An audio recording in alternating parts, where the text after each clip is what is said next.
Geologically, the bay is relatively young.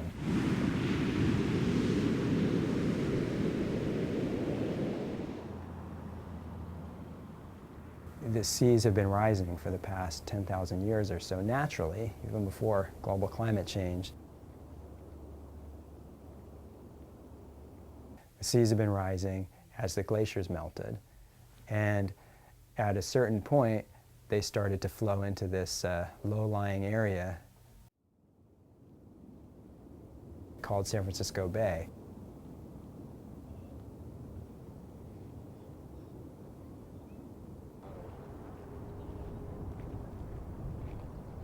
It's only in the last 2,000 to 3,000 years that sea level rise slowed enough that the marshes could develop around the edges.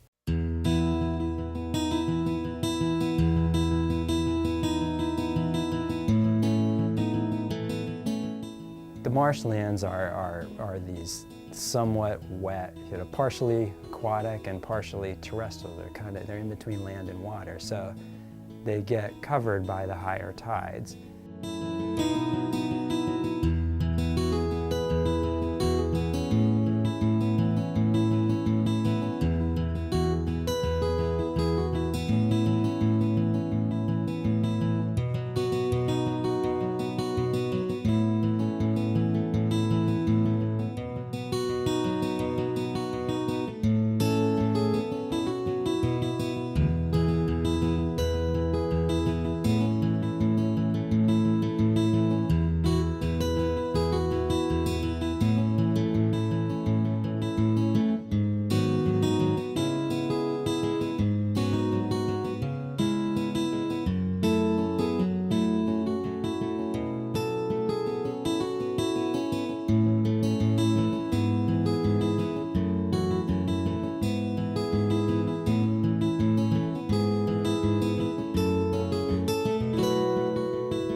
Where we're standing in the 1880s would have been towards the outer edge of a vast tidal marsh that went all the way up to Petaluma and all the way back to the hills over there. All the flat land that you can see around here was tidal marsh.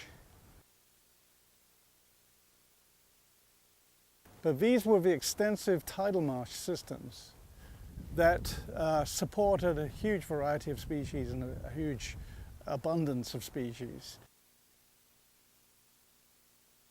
And this line here, you can't see it, used to be a levee that was constructed by the local farmers to dike off the salt marsh on the landward side so that they could drain it and convert it to hay fields or for grazing or for other agricultural uses.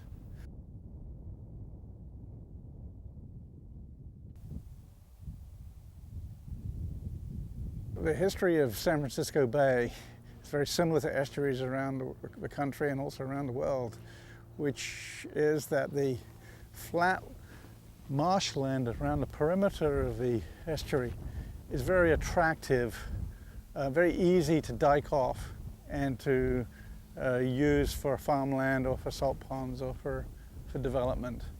This is what happened in San Francisco Bay, where we lost something like 90% of our tidal marshes by the 1960s.